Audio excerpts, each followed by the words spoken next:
Salam, selamat pagi dan selamat berjumpa kembali di channel TBKK Jupiter Tinambunan. Firman Tuhan pada hari ini di awal bulan Oktober, tanggal 1 Oktober 2024, di hari yang ke-275, diambil dari kitab Yakobus pasal 3 ayat yang ke-18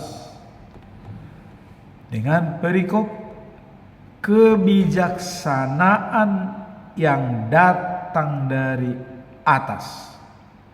Dari atas adalah dari Tuhan. Sebagai nats atau ayat, dan buah yang terdiri dari kebenaran ditaburkan dalam damai untuk mereka yang mengadakan damai. Itulah ayat hari ini. Kemudian kita masuk dalam bacaan pagi, diambil dari 2 Korintus pasal 10 ayat 1 sampai dengan 6. Paulus membela pelayanannya. Bacaan malam diambil dari Injil Yohanes pasal 15 ayat 10 sampai dengan 17. Yesus pohon anggur yang sejati. Kita masuk dalam bulan Oktober, dan topik baru pada bulan Oktober diambil dari Roma pasal 12 ayat 1 dengan perikop, serahkanlah hidupmu karena Tuhan menjadi persembahan hidup yang hidup dan benar. Serahkanlah hidupmu kepada Tuhan menjadi persembahan hidup dan benar. Itulah topik minggu ini. Dan hal ini dijabarkan dalam kitab Roma pasal 12 ayat yang pertama. Karena itu, saudara-saudara, demi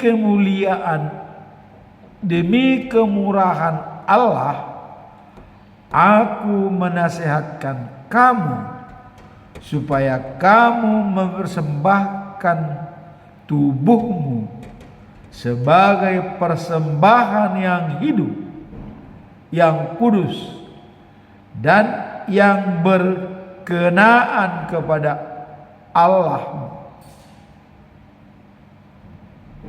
adalah ibadahmu sejati.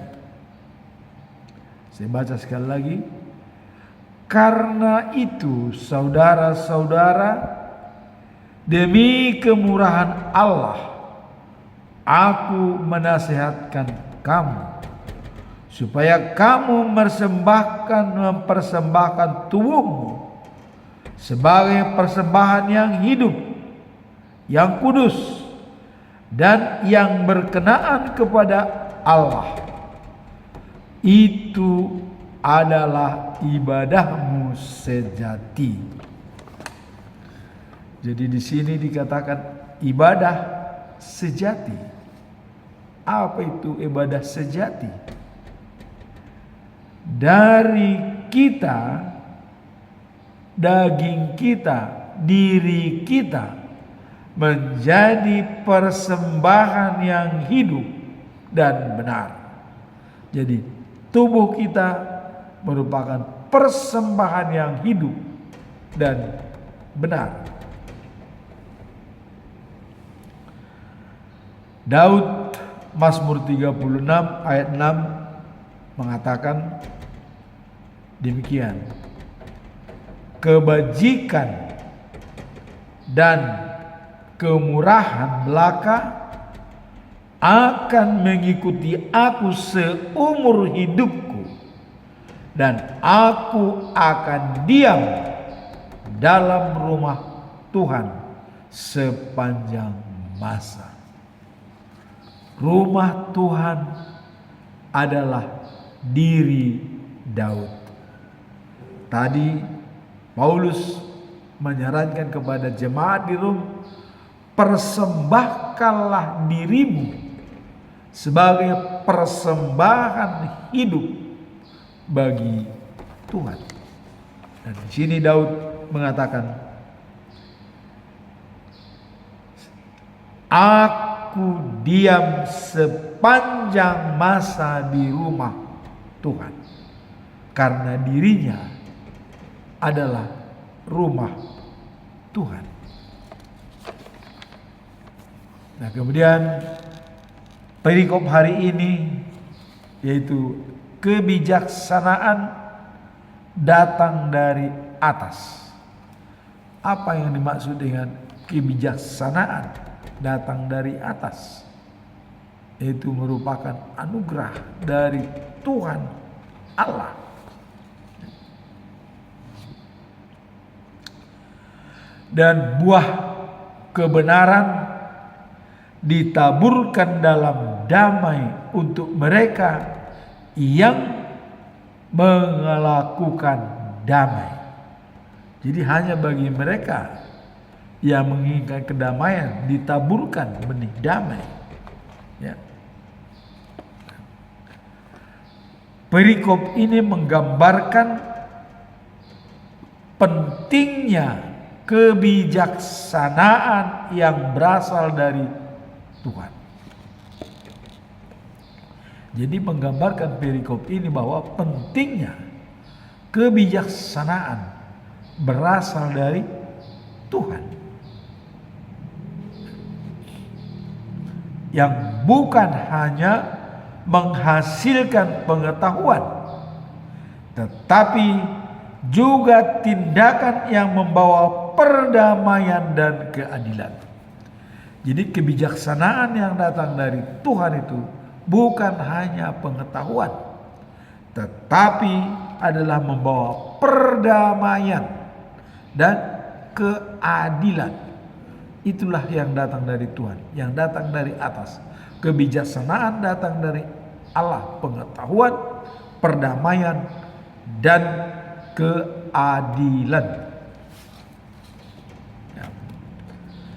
Dalam konteks hubungan antar pribadi, orang-orang bijak selalu berusaha menerapkan kerukunan dan keharmonisan sebagai hasil dari kebijaksanaan, di mana mereka adalah suatu perdamaian yang mendalam, baik dalam diri sendiri maupun di sekitar mereka. Jadi dalam konteks hubungan antar pribadi, orang-orang bijak selalu berusaha menciptakan kerukunan dan keharmonisan, sehingga hasil dari kebijaksanaan mereka adalah suatu perdamaian yang mendalam, baik dalam diri sendiri maupun di sekitar mereka. Nah, itulah tadi dikatakan bahwa kebijaksanaan dari Tuhan bukan hanya pengetahuan, tapi perdamaian dan keadilan. Nah, dalam konteks hubungan antar pribadi, orang-orang bijak itu selalu berusaha menciptakan kerukunan dan keharmonisan, rukun dan harmonis, sehingga hasil dari kebijaksanaan itu dapat menghasilkan suatu perdamaian yang mendalam. Perdamaian tersebut baik terhadap diri sendiri, sesama, dan di sekitar mereka berada. Itulah yang katakan kebijaksanaan datang dari Allah.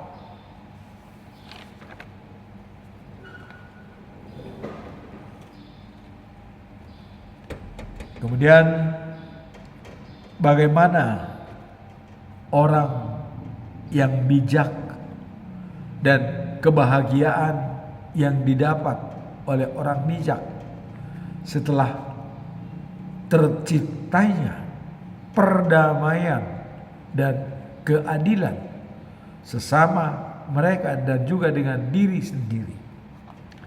Kita lihat dalam Matius ya, pasal 5 ayat 7. Berbahagialah orang yang murah hatinya, karena mereka akan beroleh kemurahan. Murah hati akan memperoleh kemurahan. Siapa dalam Alkitab tokoh yang murah hati? Daud mengatakan, ya, itu dikatakan di dalam Mazmur 23 ayat 6. Ya.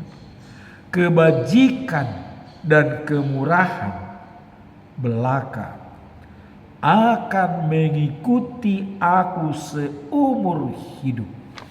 Daud.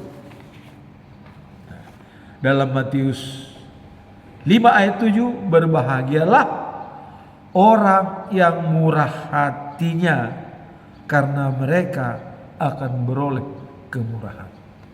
Daud yang murah hati seumur hidupnya, dia mendapatkan kemurahan.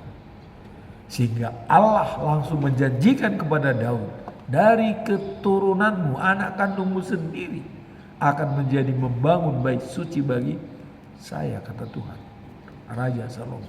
Dan keturunanmu akan menjadi raja dari segala raja, pemimpin dunia. Yesus. Bukan main. Inilah orang yang bermurah hati.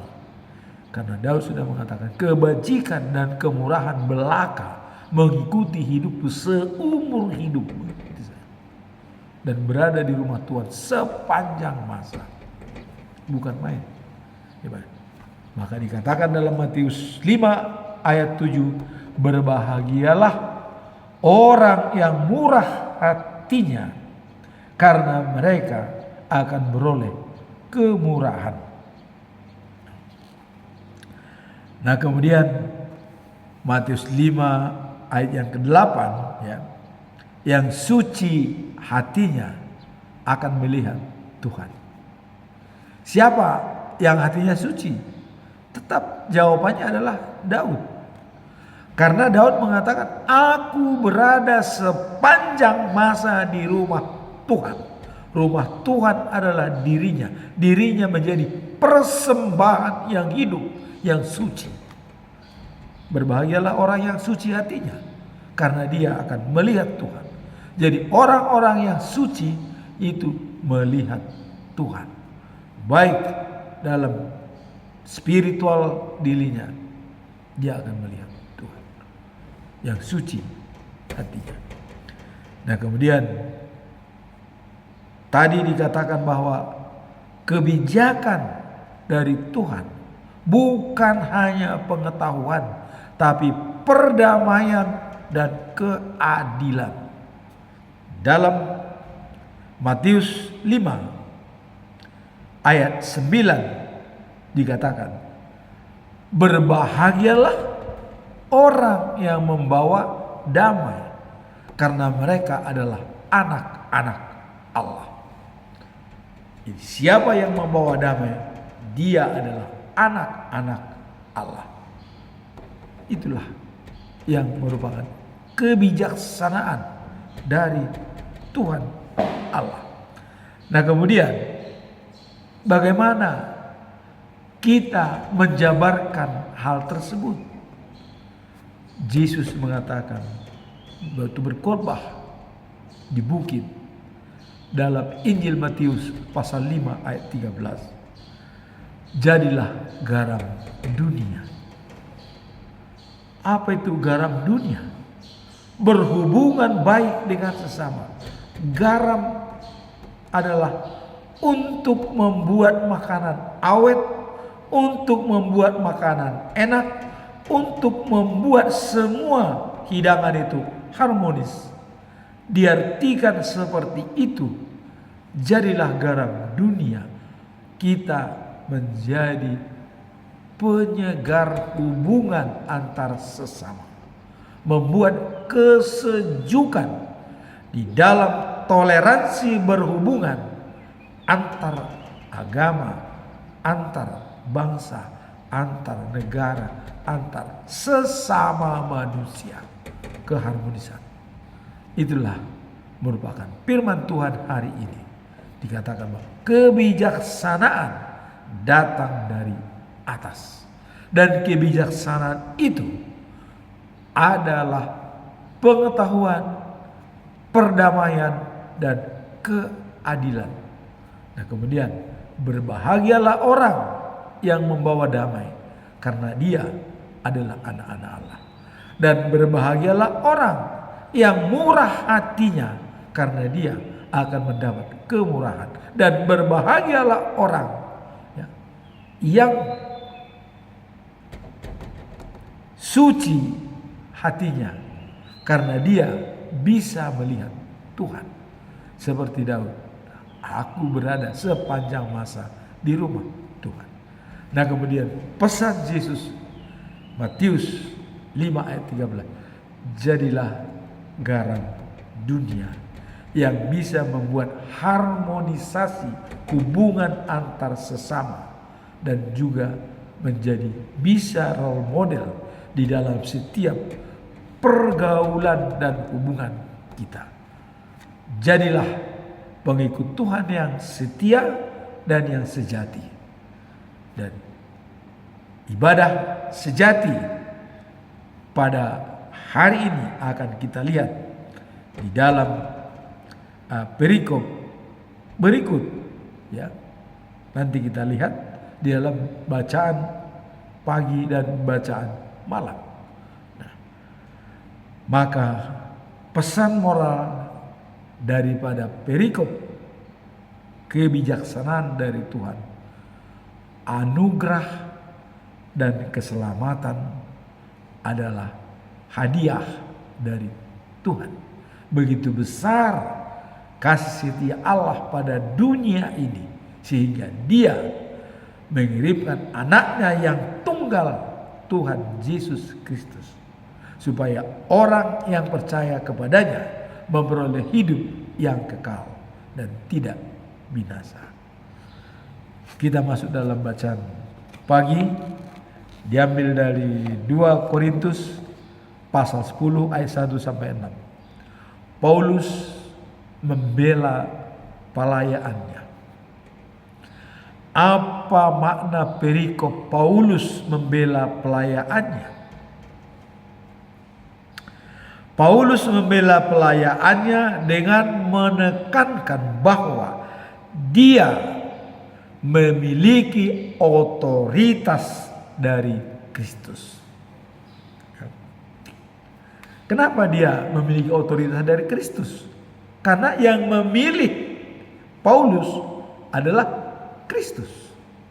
Pada saat dia berada dalam gelap, menganiaya orang Kristen yang mengikut Yesus, dia dipilih langsung oleh Yesus.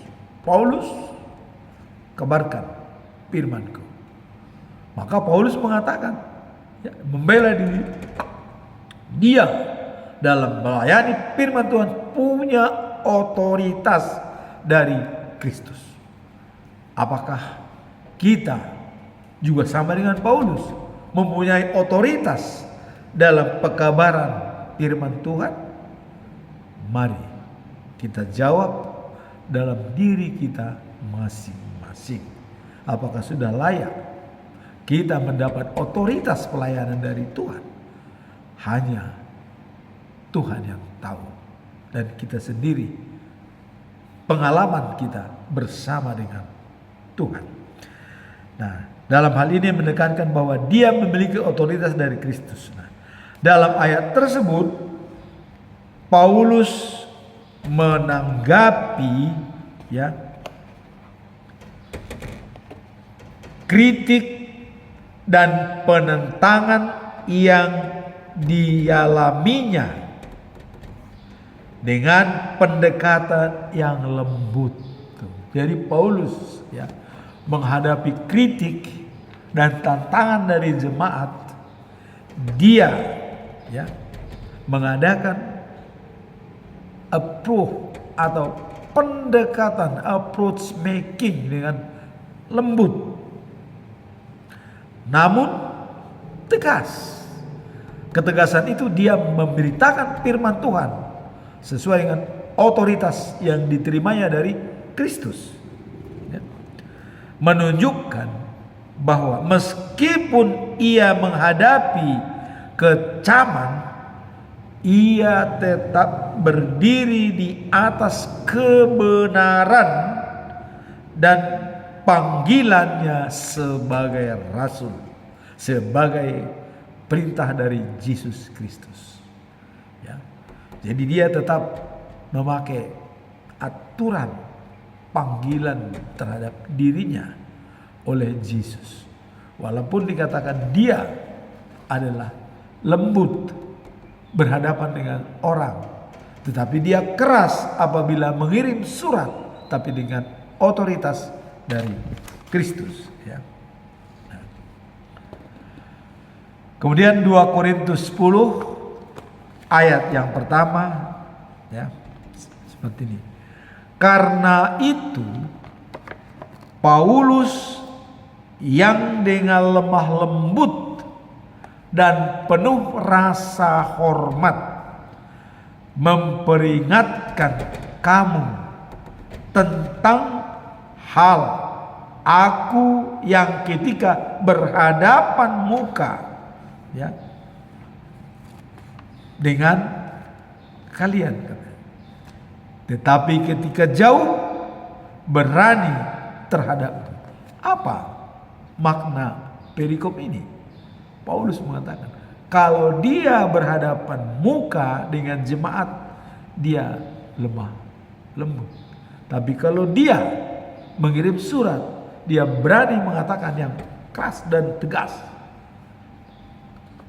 Paulus menunjukkan bahwa itulah strategi dalam membela pelayanannya dengan melakukan kelemahan dan kekuatan. Jadi dia mendahulukan kelemahan dan kekuatan.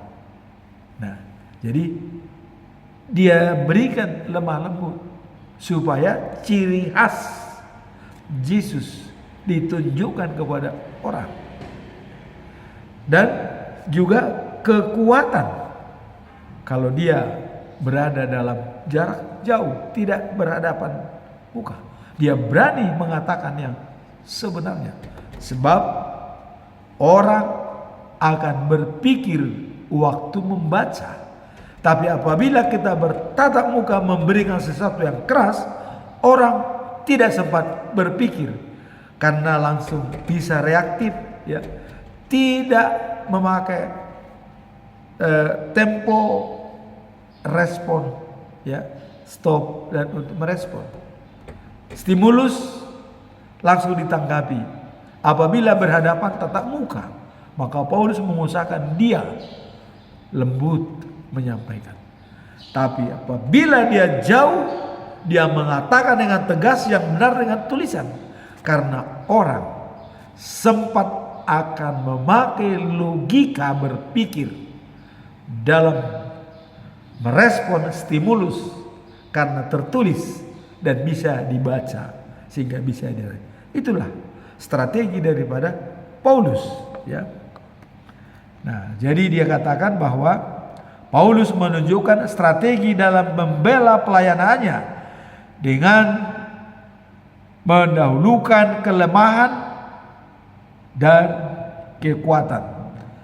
Dalam ayat ini, meskipun ia tampak lemah saat berhadapan muka, ia menekankan bahwa otoritasnya berasal dari Kristus dan tidak ada dalam cara-cara duniawi. Nah, ini ya memperlihatkan bahwa ya, penyampaian pesan Kristus tidak selalu harus kuat secara fisik, tetapi lebih kepada ketulusan hati dan kekuatan iman yang mendasari pelayanannya. Jadi tidak harus dengan kekuatan fisik, ya, tetapi lebih kepada ketulusan hati dan kekuatan iman. Jadi imanlah yang mendasari pelayanannya. Kita tahu bahwa kita diselamatkan dengan iman. Paulus diselamatkan karena iman percaya kepada Yesus. Maka dia memakai ketulusan hati dan kekuatan iman yang mendapatkan otoritas dari Yesus. Itulah pembelaan daripada Paulus dalam pelayanannya kepada jemaat yang ada di Korintus, sehingga dengan lemah lembut berhadapan bertatap muka untuk mengambil simpati, empati daripada jemaatnya. Tapi dia berbicara tegas dan keras apabila mengirim surat, karena dalam membaca tulisan orang akan memakai logic thinking atau logika berpikir dan juga bisa menganalisa tulisan demi tulisan. Tapi kalau bertatap muka itu bisa stimulus yang masuk bisa direspon secara reaktif, sehingga itulah strategi Paulus bertatap muka. Dia dengan lemah lembut menyampaikan, tapi begitu dia mengirim surat, dia akan berikan tegas, jelas, dan dia mempunyai otoritas dari Yesus Kristus. Sekarang kita masuk dalam bacaan malam. Bacaan malam adalah Yohanes 15 ayat yang 10 sampai dengan 17. Yesus pohon anggur yang sejati. Apa makna perikop Yohanes pasal 15 ayat 10 sampai 17? Ya. Bahwa Yesus adalah pokok anggur yang sejati.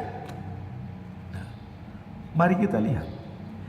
Ini ya mengungkapkan hubungan intim antara Yesus dan pengikut-pengikutnya, di mana dia menjadi sumber kehidupan dan kekuatan spiritual.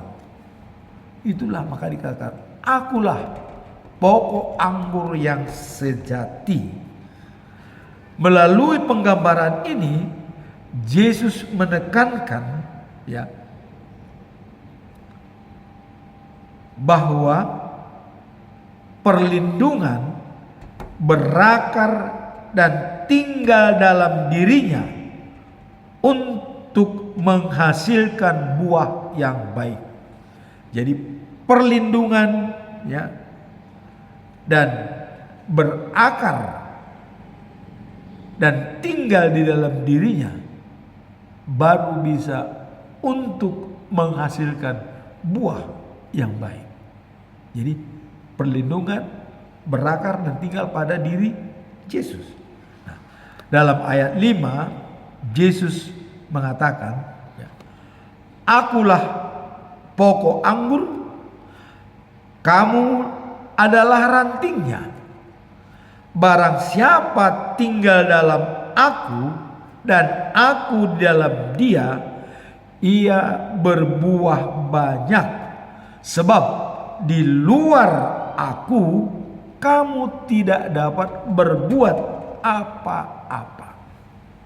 Maka Yesus, akulah pokok anggur yang sejati, kamulah rantingnya.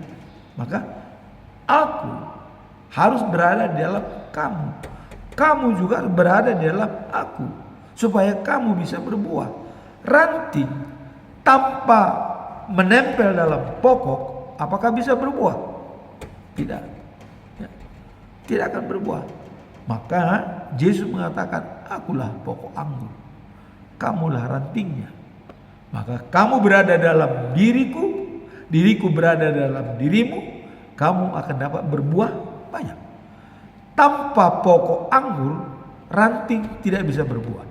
Tanpa aku, kamu tidak bisa berbuah. Itulah arti daripada falsafah ini, yang Yesus mengatakan, akulah pokok anggur yang sejati. Artinya sumber daripada kehidupan Yesus, segala-galanya dia. Tanpa dia kita tidak bisa berbuat apa-apa. Bagaimana mengantisipasi perikop ini dengan pernyataan Yesus? Ini menunjukkan bahwa tanpa hubungan yang erat dengan Kristus, kita tidak mampu menghasilkan buah-buah kebaikan dalam hidup kita. Selain itu, jadi jelas, tanpa dia kita tidak bisa berbuat apa-apa, tidak bisa berbuah kebaikan. Ini yang mau ditekankan dalam perikop ini. Nah, perikop ini juga menekankan bahwa kasih Allah yang terlihat dalam perintah Kristus agar kita saling mengasihi satu sama lain. Jadi ada perintah Allah di dalam hal perikop ini dengan melalui Yesus agar kita mengasihi satu sama lain. Seperti di dalam Yohanes pasal 15 ayat 12, dikatakan bahwa kalian harus saling mengasihi satu sama lain, seperti aku mengasihi kalian. Jadi perintah mengasihi satu sama lain seperti saya sudah mengasihi kamu. Nah, maka waktu Yesus mengatakan dalam perintah yang utama, dalam kesimpulan daripada firman Tuhan yang ke-10 dalam Markus 12 ayat 29 dikatakan bahwa perintah yang utama, kasihanilah Tuhan Allahmu dari segenap hatimu, dari segenap jiwamu, dan dari segenap kekuatanmu. Itulah perintah yang utama. Kemudian perintah yang utama yang kedua, cintailah sesamamu seperti dirimu sendiri, karena Tuhan sudah lebih dulu mengasihi kita.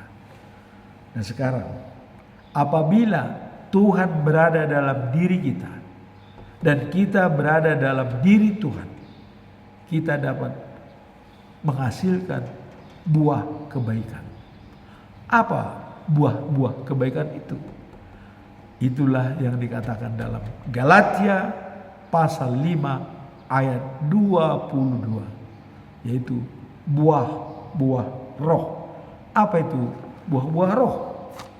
Yang disebutkan adalah kasih, sukacita, damai sejahtera, kesabaran, kemurahan, kelemah lembutan,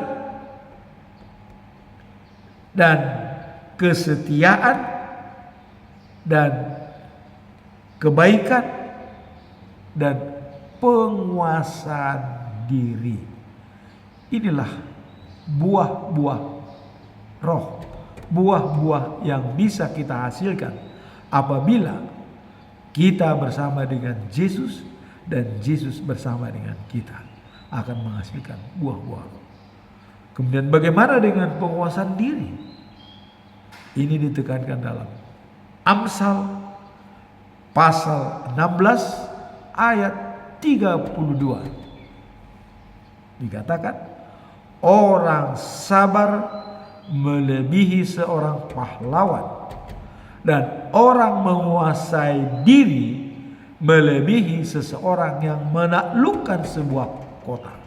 Kuncinya kesabaran dan menguasai diri. Itulah buah yang kita hasilkan apabila kita bersatu di dalam Tuhan Yesus Kristus. Amin. Tuhan memberkati kita semua.